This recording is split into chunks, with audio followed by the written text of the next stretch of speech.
Bonjour à vous tous, donc aujourd'hui un petit tuto concernant une Twingo 1 phase 2 de 1997, le moteur 58 chevaux 1 litre 2, c'est le moteur C06. Donc aujourd'hui on va faire une distribution. Donc pour ceux qui ont lu mon profil, je disais que je touchais pas à l'embrayage et je touchais pas aux distributions. Donc là c'est un petit clin d'œil à Boule, un abonné de ma chaîne, qui lui fait pas mal de distributions, des embrayages apparemment. Et je voulais essayer quoi. Parce que ça m'embête que le prix à faire une distribution, c'est hors de prix. Il réclame 600 euros, et puis ce qui m'enquiquine, c'est que c'est le prix de la voiture, quoi. Et puis, c'est ce qui manque à mes connaissances, c'est de faire une distribution. Donc aujourd'hui, je vais préparer le matériel, commencer à désosser une partie de la voiture, vidanger le liquide de refroidissement, parce que ça, il va falloir le vidanger pour pouvoir changer la pompe à eau. Demain matin, j'ai discuté avec une personne qui s'appelle Timmy, qui est sur Allo Voisin, qui est super sympa. Et j'avais fait une demande justement, comme je manque d'assurance à ce niveau-là, suite à un manque d'expérience. Et donc il viendra me prêter main forte demain. Donc je prépare le terrain pour pas l'enquiquiner trop longtemps, juste pour qu'il me montre comment on pige un moteur. Et puis voilà, et pour la tension de la courroie, et après le reste, je le ferai moi-même. Donc pour ça, une courroie de distribution sur Twingo, c'est tous les 5 ans de mémoire et c'est 120 000 km. Le prix du kit distribution, donc il y en a pour 70 euros, 75 euros je crois chez SKF. Donc voilà donc le fameux kit.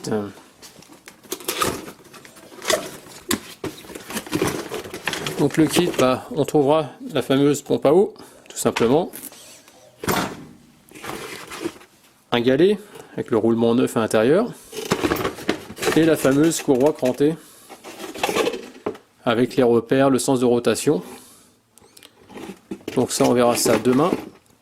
Ensuite, il vous faudra un coffret que j'ai acheté. Donc c'est un coffret Renault, hein.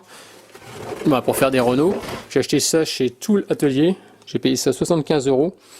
Donc vous allez voir, on peut faire pas mal de voitures avec, pas mal de Renault. Donc voilà pour ça. Autrement, sommairement, donc il faudra aussi, ah oui, je peux parler du... Alors si c'est un galet tendeur automatique, on n'aura pas besoin de ce truc-là. Si c'est un manuel, apparemment il faudrait un tendeur de courroie, quoi. Donc j'ai acheté ça, 30 euros. Ensuite, on m'a dit qu'il y avait besoin normalement d'une clé dynamométrique. Donc je ne sais pas s'il en aura vraiment besoin. Parce que je ne sais pas s'il y a des repères, ou comme chez Peugeot apparemment, avec un index. Là, je ne sais pas. Donc on verra bien par la suite. Ensuite, donc sommairement, va falloir enlever le support moteur. Voilà.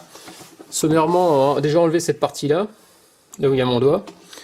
Parce que quand je vais voir, une fois que j'aurai enlevé le fameux support moteur qu'on voit en contrebas, donc je vais vous montrer au fur et à mesure, on va surélever le moteur, donc ça devrait passer sous la carrosserie, donc il n'y a pas beaucoup de débattement.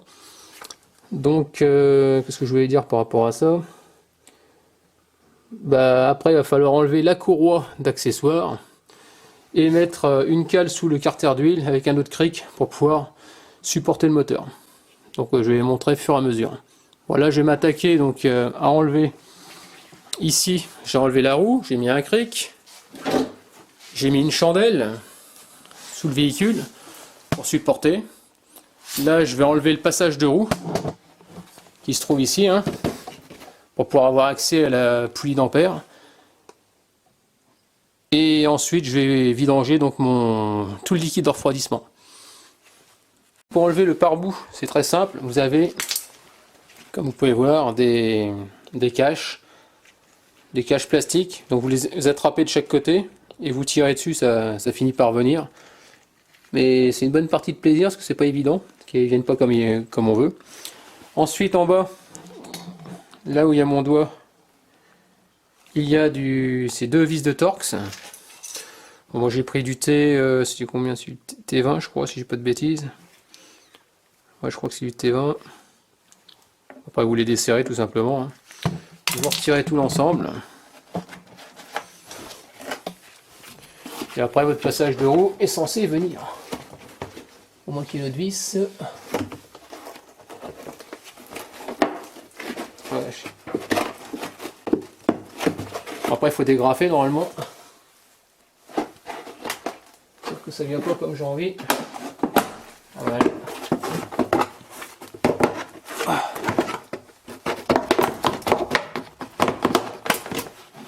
Donc vous dégrafez ça dans l'aile, hein, ça finit par venir. Dans le passage de roue aussi. Ah oui, il y a une vis. Ici, il y a une vis en bas dans le pare-choc. Là où il y a mon doigt. Attendez, j'essaie d'éclairer un peu mieux. Là sur le côté, là il y a une vis. Donc ça sert à rien de tirer comme un bourrin. Donc voilà le passage de roue. Tout l'ensemble est là. Donc il suffit juste de le dégrafer, hein, ça finit par venir au bout d'un moment. Donc ici, on a accès à la poulie d'ampère avec la courroie d'accessoires. Donc ce que je vais faire, c'est que je vais détendre la poulie pour pouvoir retirer ma courroie. Ensuite ici, là-bas au fond, on peut apercevoir une durite et avec une pince multiprise, je pense que ça devrait le faire, enlever le collier, le pincer, vous le faites coulisser vers la gauche et après bien sûr vous mettez comment on appelle ça, une bassine en dessous parce qu'il y a tout le liquide de refroidissement qui va couler par terre. Donc voilà, donc là j'ai en train de vidanger. Donc j'ai enlevé comment on appelle ça, le petit collier, j'ai fait coulisser comme vous pouvez voir. Et puis là, bah, j'ai débranché, j'ai pas tout retiré pour l'instant. Je laisse pour l'instant couler un maximum, jusqu'à temps qu'il n'y en ait plus. Donc là j'ai rehaussé la voiture du côté droit, côté conducteur. Pourquoi? Parce qu'elle était penchée que d'un côté. Et comme mon réservoir de liquide de refroidissement se trouve ici, tout était piégé côté conducteur. Donc je l'ai redressé pour que tout se remette correctement et que ça puisse finir de couler dans ma bassine. Donc ici j'ai mis le crack sous le carter moteur pour soutenir. Ensuite, là, je suis en train de défaire cette petite vis là. Donc avec une clé à pipe ou une clé plate c'est du 10 normalement. Si j'ai pas de bêtises, ouais, c'est du 10 tout simplement. Après vous desserrez à la main. Hein.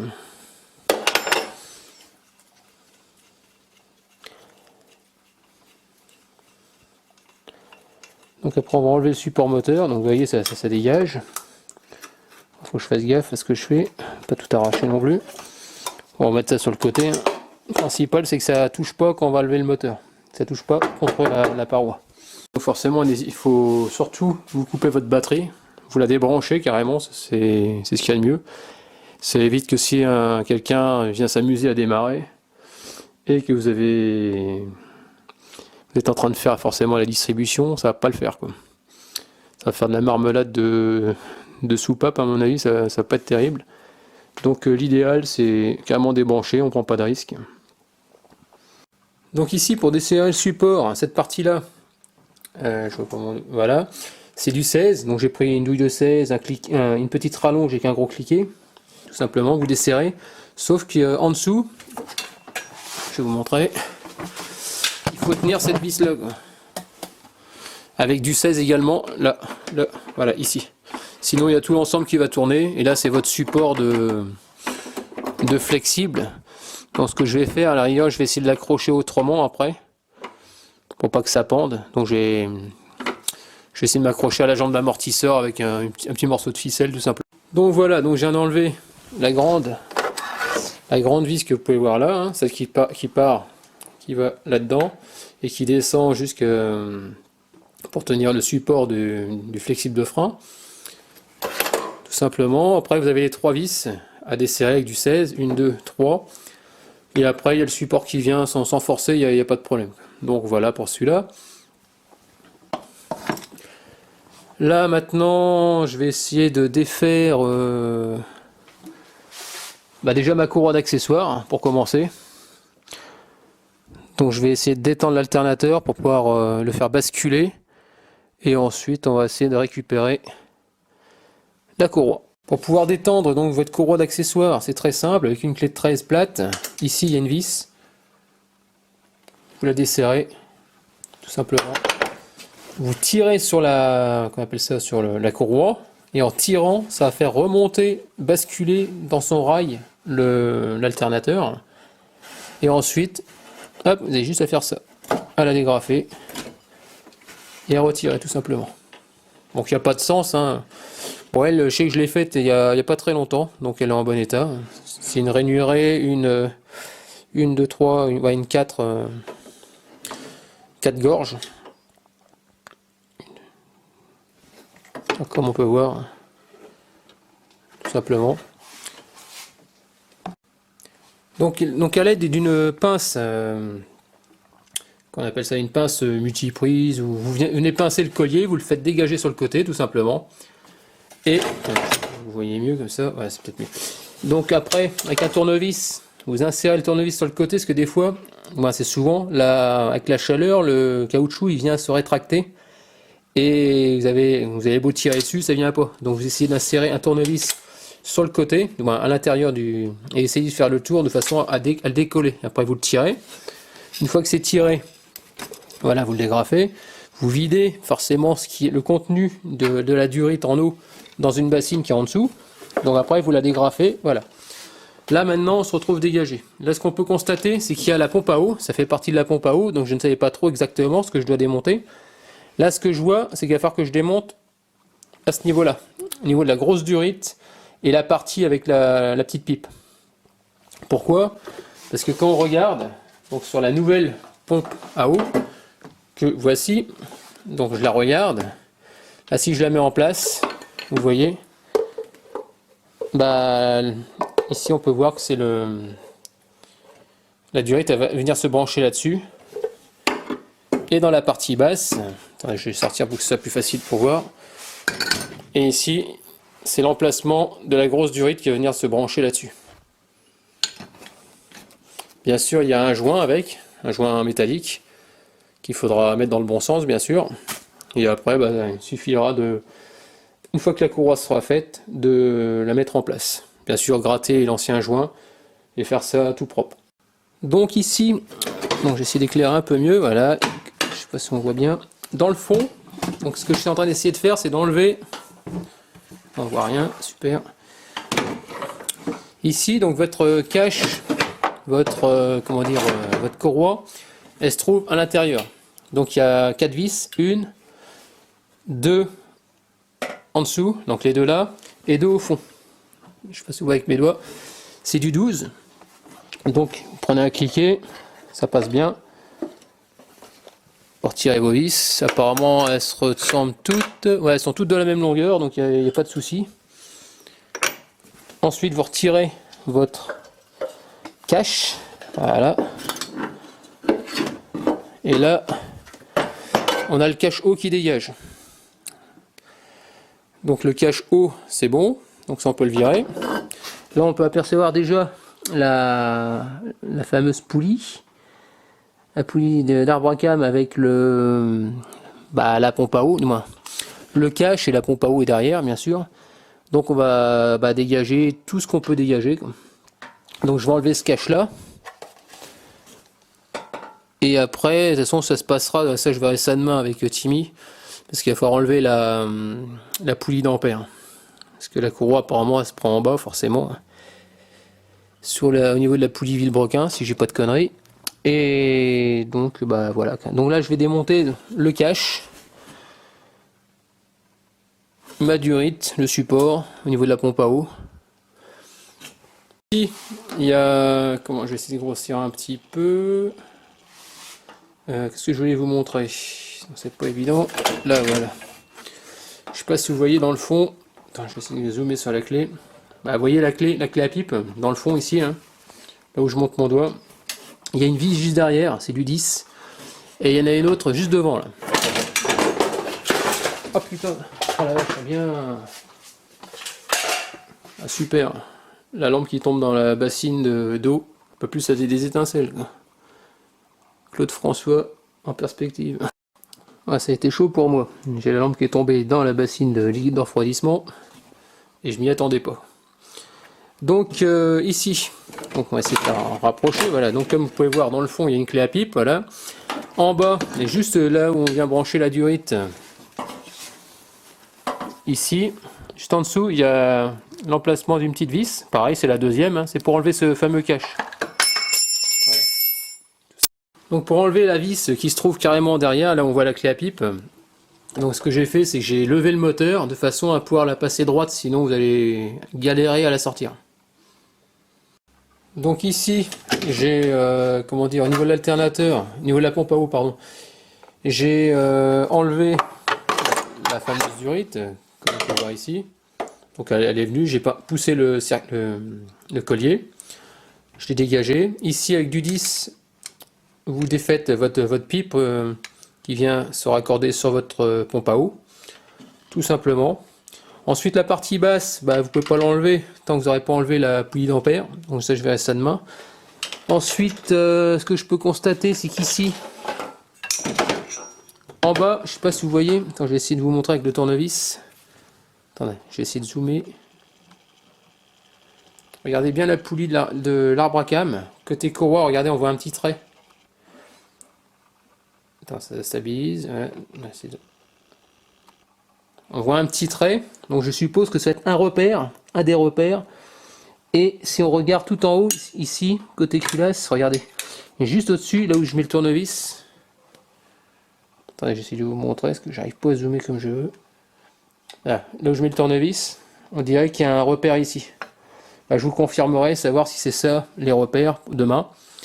Ensuite, moi ce que j'ai fait, pour être bien sûr au niveau de la tension, pour l'instant je suis en train de m'amuser, à essayer de vriller pour voir un peu la tension qu'elle a actuellement. Et demain, bah, je verrai un peu mieux, quoi. Déjà ça me donne une idée déjà, avant de tout démonter. Et là ce que je vais faire, je vais virer le moteur à la main, de façon à aligner ce fameux repère. Donc je vais prendre une clé et je vais me mettre sur la poulie d'ampère et je vais virer le moteur à la main jusqu'à aligner le repère. Donc voilà pour aujourd'hui, donc là je vais m'arrêter là parce que bon, je suis pas plus avancé que ça. Je comprends rien, donc quand je regarde mes piges, j'essaye de regarder si je voyais des repères. Donc j'y comprends rien pour l'instant, donc j'aurai plus de renseignements demain avec Timmy. Parce qu'il n'y a pas de trou pour piger, ça j'arrive pas à piger d'ailleurs, c'est qu'à le dire. Ensuite, je vois le repère, mais je vois pas comment on fait pour bloquer quel outil il faut prendre pour bloquer au niveau de l'arbre à cam, sans tout dérégler. Donc franchement, je ne vois pas, je ne comprends rien. Avec Boule, notre ami Boule, lui je comprenais tout parce qu'il il expliquait justement pour piger. Donc là c'était moteur Peugeot, je trouvais ça beaucoup plus facile. Mais avec Renault, là je comprends rien. Donc je vous dis à demain. Ciao. Bonjour, donc aujourd'hui je reprends la distribution. Donc j'attends Timmy, il n'est pas encore arrivé. Mais je me suis aperçu d'un truc là. Ici, sur je sais pas si vous voyez, là où il y a mon tournevis, il y a une forme de goutte, comme une goutte d'eau. Il y a un repère, et juste au-dessus derrière, sur le bâti, il y a juste un petit triangle. Et là bien sûr je vais pas arriver à vous le montrer, je sais pas si vous voyez. Je vais essayer de vous montrer comme ça, mais je vois rien à ce que je fais. Juste au-dessus de la poulie, de l'autre côté sur le bâti, il y a une petite flèche. Il y a un petit repère. Et donc j'ai l'impression qu'il faut aligner l'espèce de goutte d'eau avec la flèche qui est juste derrière. Et ensuite,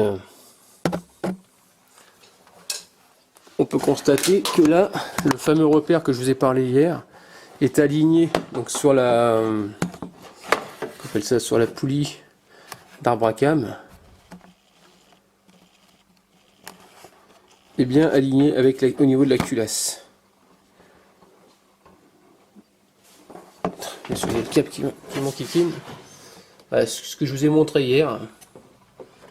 Allez, ma poulie, voilà. Je vais essayer de dégager ça. Voilà.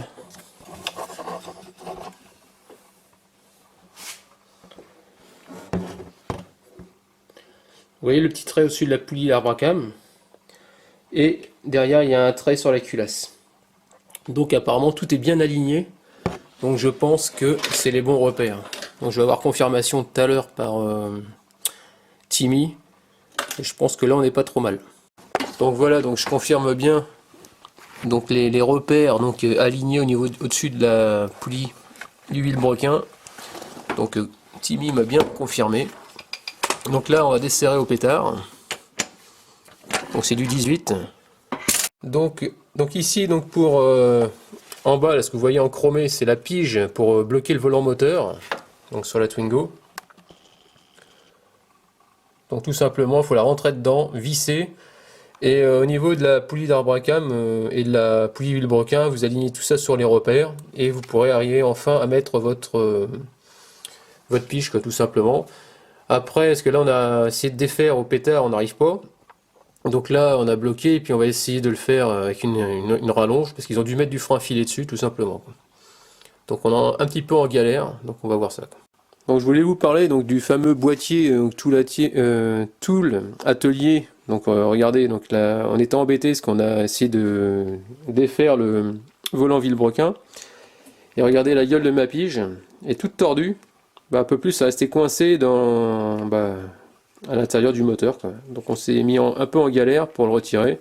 Donc à la pince et tout est venu, mais avec beaucoup de mal, quoi. Donc voilà, donc après la galère donc de la pige tordue, donc on a trouvé une petite faille. Ici, on a pu mettre coincé dans le volant moteur qu'on appelle ça le tournevis. Je sais pas si vous voyez bien, tout en bas. On va essayer de faire mieux. Donc dedans, c'est très simple. Et après, on a réussi à desserrer. Pas au pétard, parce qu'il n'est pas assez puissant, mais on a réussi à le desserrer avec au cliquet, en m'appuyant toutes mes forces sur le triangle et puis en tirant, quoi. Et ça finit par venir. Donc voilà, donc le fameux repère dont je vous parlais ce matin, qu'on voyait pas trop, le petit triangle qui est ici, hein, qui doit être aligné avec ce repère là, tout simplement. Une fois que vous enlevez ça, là on peut voir donc au niveau de la distribution, au niveau de la courroie et de la poulie, ici il y a un trait qui doit être aligné au niveau juste au-dessus du carter d'huile, tout simplement.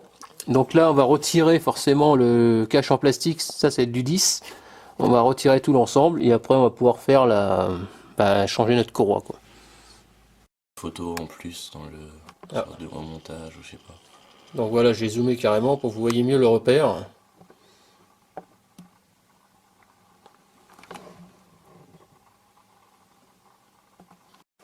Donc là, je voulais vous parler donc du galet tendeur. Donc vous voyez, il y a un sens. Donc ça c'est côté intérieur, côté moteur. Ça c'est côté extérieur. C'est livré, donc il faudra changer forcément la vis. Non, la vis de la poulie de vilebrequin qui est fournie avec. Donc là c'est un roulement tout simplement, hein. Et donc pour le serrer, pour pouvoir le tendre, il suffira de prendre donc dans la fameuse valise. Il y a deux ergots, donc comme on peut voir ici, il y a un arrondi, que je viens d'apprendre bien sûr, et l'arrondi c'est par rapport au trou qui est au centre, tout simplement. Donc voilà, on viendra le tendre comme ça et on viendra serrer. Donc voilà la courroie. Donc au niveau de la courroie, il faut prendre ce qu'on a fait avec Timmy, c'est qu'on les a superposées. On a tiré dessus pour bien la tendre et regarder qu'elle correspond bien au bon diamètre, hein, tout simplement. Ensuite, ce qu'il faut savoir, c'est qu'il y a deux repères. Là, comme vous pouvez voir, le petit trait blanc. Il y en a un là, il y en a un en bas. Il suffit de les aligner sur les repères poulie d'arbre à cam et poulie vilebrequin. Ensuite, nous avons des flèches. Donc ça, c'est le sens de rotation du moteur. Donc là, il y en a, donc on sait dans quel sens ça tourne. Et par contre, Timmy me disait justement que l'écriture, il faut toujours que ça soit face à nous, parce que des fois, il n'y avait pas les flèches du sens de rotation, tout simplement, quoi. Donc voilà ce que je peux vous dire au niveau de la courroie. Donc là maintenant on va changer la pompe à eau.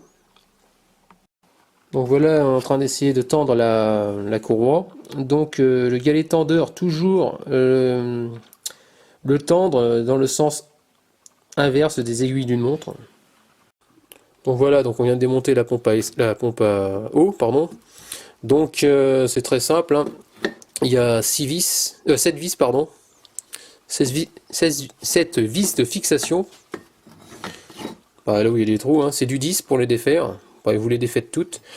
Et ensuite, avec un tournevis en partie ici, là, vous faites levier et pour la décoller, puis il y a tout qui tombe par terre. Donc ici, bah voilà. Donc là, on va nettoyer bah, là où il y a eu le joint. On va le rendre bien propre, bien nickel, avant de remonter la nouvelle pompe à eau, tout simplement. Autrement, ce que je voulais dire, si vous avez par exemple vos joints SPI qui sont morts, il faut en profiter pour les changer, quoi. Tant que la distribution est par terre, autrement vous ne pourrez pas le faire. Donc voilà, donc on a nettoyé le surbo, le plan, on va mettre la pompe à eau, le plan de joint. Ici, donc la pompe à eau, donc on va mettre je vais mettre de la pâte à joint tout autour en sécurité, et ensuite on va mettre le joint qui est fourni avec. Donc vous pouvez pas vous tromper, il n'y a qu'un seul sens pour pouvoir le mettre. Donc là, voilà, comme ça. Parce que si vous voulez le mettre dans l'autre sens, on peut pas. Il n'y a qu'un seul sens, tout simplement. Donc on va mettre la pâte, le joint, et après on va serrer les vis. Moi j'appelle ça en quinconce, hein, c'est-à-dire que petit à petit, on va en croiser, quoi, serrer en croiser, quoi, de façon à appliquer bien à plat sans partir trop serré d'un côté et trop serré de l'autre, quoi, tout simplement. Donc au niveau de la pompe à eau, donc ici on a un goujon qui rentre dedans. Donc à ce qui paraît, d'après ce qu'il me dit Timmy, normalement ils vendent des douilles qui servent à la mettre. Le souci c'est que moi j'ai pas de douille, donc j'ai fait avec deux écrous, un écrou et un contre-écrou pour pouvoir venir le serrer. Et une fois que c'est serré, j'ai mesuré pour éviter de péter le carter en serrant trop fort. Bah, vous mesurez la butée et l'extrémité de la vis. Bah, moi ça faisait 3 cm, donc sur celui-là, donc j'ai reporté à 3 cm de l'autre côté, quoi, et ça bouge plus, quoi. Donc là maintenant on va pouvoir passer à la phase supérieure, c'est-à-dire mettre la courroie. Donc la courroie, donc elle est enfin mise. Donc apparemment il faut commencer par l'appui d'arbre à cam.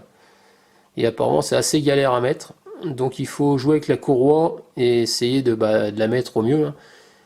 Une fois que c'est fait, vous mettez, qu'on appelle ça le galet tendeur en place, quoi. Et après il ne restera plus qu'à le tendre. Donc voilà, on est en train d'essayer de tendre la courroie. Donc le galet tendeur, toujours le tendre dans le sens inverse des aiguilles d'une montre. Donc moi ce que je voulais vous dire, c'est que donc on n'a pas le truc de serrage exact, parce qu'on parle souvent en hertz pour la tension de la courroie. J'ai acheté un tensiomètre, finalement il n'y a pas la place de le mettre. Donc moi ce que j'ai fait avant d'attaquer le démontage, j'avais essayé de vriller un petit peu, vous voyez, ça fait même pas un quart de tour, là c'est pareil. Donc déjà j'étais parti sur cette base là. Ensuite j'ai pris une photo avec les deux trous du galet tendeur, j'avais pris déjà des repères. Donc je vais vous montrer plus en dessous. Donc mon repère que j'avais pris, c'était ici, là où il y a mon doigt, avec l'alignement de deux petits trous. Déjà j'avais pris ça comme repère, quoi. Et là on l'a remis exactement pareil, et on retrouve exactement la même tension au niveau de la courroie, quoi. Donc voilà, donc on a fait, Timmy a viré le moteur à la main de 2 tours. Au niveau donc on a remis la poulie vilebrequin, pardon. Donc les repères en bas et repères en haut. On a viré à la main donc de 2 tours vilebrequin pour un tour d'arbre à cam. Et donc il n'y a pas de point dur, à part les points durs de compression. Et une fois que c'est fait, on regarde donc les repères, il y a tout qui est aligné, donc il n'y a pas de souci. Donc la distribution est terminée, donc il n'y a plus qu'à tout remonter. Et ensuite, il va falloir remettre de l'eau. On n'est pas obligé de mettre de l'eau, de liquide de refroidissement, tout simplement, et puis surveiller les niveaux, quoi. Donc voilà, donc là, donc, vu que la distribution est finie, donc maintenant on va passer à la phase remontage, donc comme je vous ai dit juste auparavant, donc Timmy nous a laissé, m'a laissé, donc bon, pour moi le reste c'est de la rigolade. Donc il suffit de remettre le cache, donc remettre les deux vis au niveau de la pompe à eau, hein. Et après on va remettre carrément le bloc sur le côté. Donc là pour le support, donc ici là, ce qu'il faut faire c'est arriver à régler, pour pouvoir le mettre tomber pile poil en face des... Pardon, j'essaie de prendre avec ça. Pour arriver à remettre vos vis en place, donc forcément il faut tomber pile poil en face. Donc il suffit de jouer simplement avec votre cric la hauteur du moteur, de façon à le monter légèrement et à tomber pile poil en face tout simplement. Donc là je vais les serrer, après je vais mettre ma grande vis, là je la mets tout de suite d'ailleurs, et donc mettre mon écrou par en dessous, tout serré, et puis le tour sera joué. Donc ici, donc, vous remettez votre pièce plastique avec, avec la vis de 10, donc vous resserrez vos 3, au niveau du support vos 3 vis. Là ici, vous mettez au niveau du support qui descend, j'essaie de tout mettre comme ça, voilà ici. Là vous le serrez avec du 16, là où je mets le cliquet. Vous bloquez en dessous. Ici vous n'oubliez pas de remettre votre flexible avec le support dans la vis de maintien. C'est-à-dire ici ça bouge plus. Ensuite là je vais remettre ma courroie d'accessoires, faut surtout pas l'oublier celle-là non plus. Je vais retendre au niveau de l'alternateur. Là je pars descendre le cric au niveau qui est devant, qui supporte le moteur, maintenant que j'ai mis le support. Ensuite je vais remettre le pare-boue, la roue, et puis normalement ça devrait être bon. Voilà, donc ici là, j'ai des soucis parce que j'arrive pas à le faire basculer mon alternateur vers l'avant, c'est-à-dire pour rapprocher les deux poulies pour pouvoir mettre ma courroie, c'est-à-dire qu'elle est trop tendue. Et comme j'arrive pas à le faire aller en avant, vous pouvez faire ça avec moi j'ai fait ça avec un arrache-rotule. Il suffit de le mettre par en dessous, je vais essayer de vous montrer. Vous mettez le mettez en dessous de la voiture, là comme ça, et on voit rien bien sûr. Attendez, je vais le mettre carrément en dessous.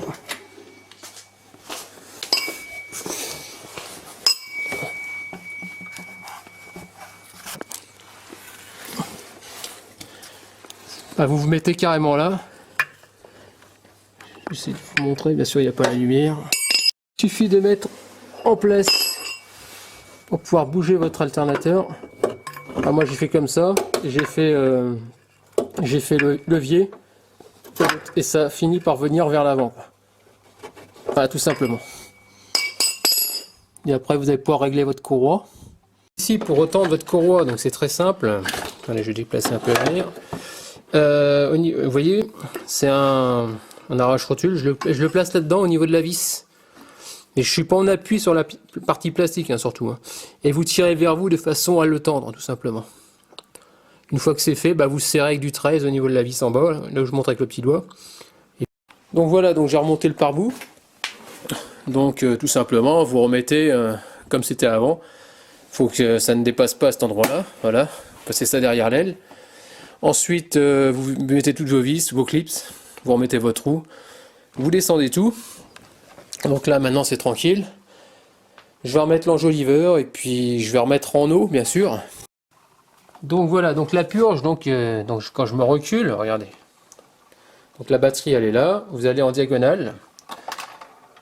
Et vous voyez le petit morceau en plastique rond, on peut insérer un petit tournevis, ça se desserre à la main. C'est la purge au niveau du chauffage. Donc vous allez remplir donc en votre réservoir d'eau, de liquide de refroidissement, pardon. Vous enlevez le bouchon et dès que vous voyez que ça dégueule par ce truc là, vous refermez.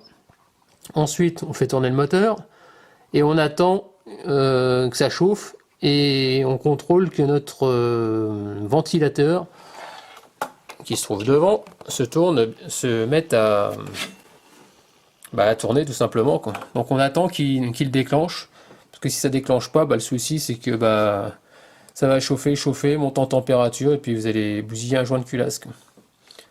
Donc l'idéal c'est d'attendre que ça déclenche au moins 2 fois. Une fois que c'est bien déclenché, c'est terminé. Donc après vous allez rouler un petit peu et vous allez recompléter parce que le niveau il va chuter, ce sera normal, et il fera recompléter votre réservoir de liquide de refroidissement tout simplement. Donc quand j'ai vidangé à peu près, je crois que c'est 3 litres ou 2 litres et demi, je sais pas exactement. Donc je vais voir combien ça contient exactement. C'est un petit moteur, donc il n'y a pas grand chose dedans. Donc là j'ai rempli, donc ce que je vais faire, je vais dévisser de façon à faire couler un peu d'eau. Voir que ça purge bien.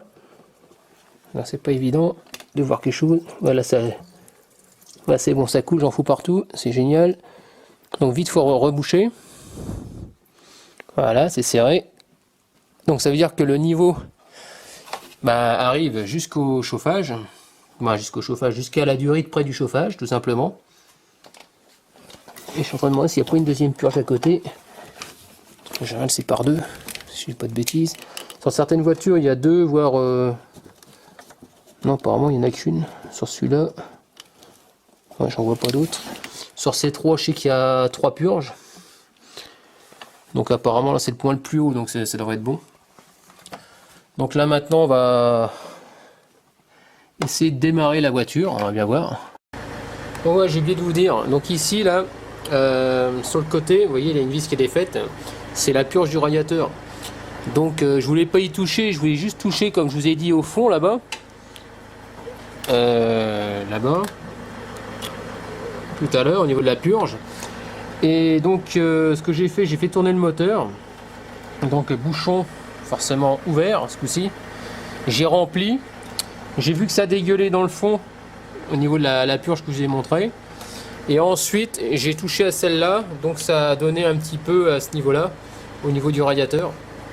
Donc là je vais tout refermer, mettre le bouchon et je vais faire tourner, voir si ça déclenche bien. Et autrement, quand vous allez enlever la durite qui vous gêne, cette fameuse durite, faites attention. Parce que ici, c'est la tôle, comme vous pouvez voir. Je me suis entaillé le doigt tout doucement, donc c'est assez dangereux, c'est assez coupant, quoi. Donc faites attention de ne pas déraper comme moi, quoi. Donc voilà le premier déclenchement. Donc le ventilo, là, qui tourne bien, là on doit tourner. Donc là j'ai remis après le bouchon sur le réservoir. Donc je laisse déclencher une première fois. Je vais attendre une deuxième fois et puis après je vais me remettre sur le plat parce que là je suis en pente. Et je vais vérifier le niveau et si besoin il faut compléter tout simplement. Donc voilà pour le tuto, quoi.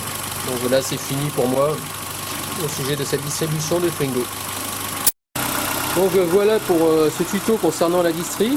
Donc maintenant ce qu'il faut faire surtout c'est noter le kilométrage à quel moment ça a été remplacé. Donc c'est soit 120 000 km ou 5 ans.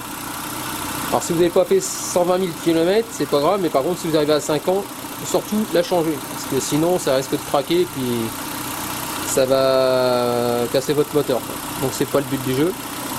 Donc ce que je voulais dire, notez-le précieusement dans un coin. Avec le carton SKF, ils vous fournissent un autocollant, pardon. Donc vous pourrez marquer le kilométrage, la date, tout ça a été fait, quoi. Donc en espérant que ce petit tuto il vous aura plu, parce que j'ai cherché sur internet, j'ai vu qu'un tuto photo. Là c'était vraiment un tuto sur le moteur C06 dont ils en parlent pas. Et excusez-moi pour le début de vidéo où je dis un moteur CU, je me suis complètement planté, c'est C06. Et donc n'hésitez pas à me laisser des commentaires, des j'aime ou j'aime pas comme d'habitude, et puis je vous dis à bientôt, ciao.